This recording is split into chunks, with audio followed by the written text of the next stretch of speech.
Today, let's collect Kang the Conqueror.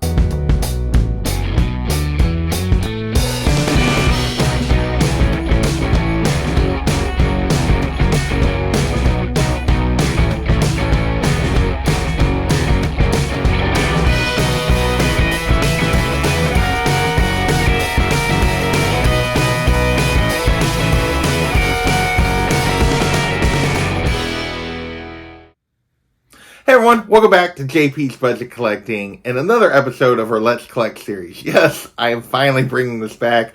I've been hoping to bring this back in 2023 after almost 2 years of not doing this series.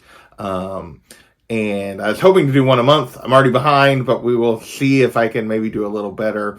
Today we're going to be doing Kang the Conqueror. For anyone who's new to a Let's Collect video, this is my quick guide to the key comics, important stories, and fun covers for a character. I try to keep these videos fairly short. These are not meant to be comprehensive guides. They're just supposed to be like a starter set for if you're wanting to collect a particular character, if it's a favorite. Today we're doing Kang the Conqueror with Ant-Man coming out this week. I thought it would be a good time to discuss this character obviously we're going to mention the comics everybody knows, but hopefully maybe we'll mention a few things you don't know. Kang was created in 1963 under a completely different name. The first 3 appearances, he was a different version and a different name each time. So he is kind of the quintessential multiversal villain, time-traveling villain. Seems like the perfect villain for where we currently are in the MCU. Looking forward to Jonathan Majors' portrayal.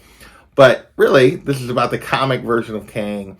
So we're going to start with, he's always been a big villain of the Avengers and the Fantastic Four. So let's dig into those key comics for Kang the Conqueror. First up, we have Fantastic Four number 19 from 1963, the first appearance of Ramatut, later to be revealed as a future version of Kang. Next, we have Avengers number 8, the first appearance of Kang the Conqueror, the biggest book on our list and the most chased after key for Kang. Next, we have Avengers number 10, the first appearance of Immortus, another version of Kang that is very important through the years. Next, we have Avengers number 11, the second appearance of Kang the Conqueror, also the first meeting of Spidey and the Avengers. Next, we have Fantastic Four number 273, The Origin of Kang Prime, another book that is key to his story. Next, we have Avengers number 267, the first appearance of the Council of Kangs, as we get a bunch of different versions of Kang here.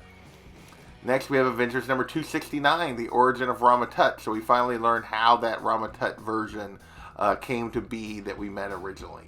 Next, we have Avengers West Coast number 61, The Origin of Immortus. Again, I'm just focusing on those 3 kind of main versions of Kang. Next, we have Avengers Forever number 9, The Definitive Origin of Kang, or at least that's what they say. Next, we have Kang the Conqueror number 1, the first solo title for Kang. Okay, so those were your key comics for Kang. Next, we're going to go into those important storylines. This is not meant to be a comprehensive guide of all the stories that he appears in, or even necessarily the best. These are just some of the ones that seem to be generally considered some of the most important storylines related to Kang, and some of the best. But there are definitely others. If you have other favorites, please put them down in the comments. But these were my choices just for a few storylines to get you started with Kang the Conqueror. First up, we have the Kang Dynasty, the title for the upcoming Kang movies, collecting Avengers 41 through 54, an annual from 2001, widely considered one of the better Kang stories of all time.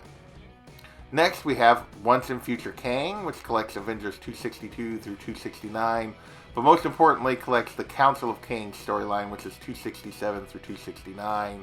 Again, a widely considered very important story for Kang. Next, we have Avengers Forever, collecting Avengers Forever 1 through 12. That includes that kind of definitive origin story on issue 9 and really features Kang and Immortus prominently. Next, we have Sidekicks, Young Avengers 1 through 6. We get the origin of Iron Lad is actually a version of Kang, and Kang comes back to get him in line a little bit. And finally, we have Once and only myself left to conquer. Kang the Conqueror 1 through 5 really digs into his motivations for the first time. All right, with that, we're going to move on to our covers. As always, these are just meant to be maybe another fun way to collect the character I like to throw in. Usually these are, not always, but usually these are a little more affordable than some of the keys. And there's a lot of cover collectors out there. So these are my choices. I usually try to stay away from using multiple artists on using the same artist, multiple times in my list of 10.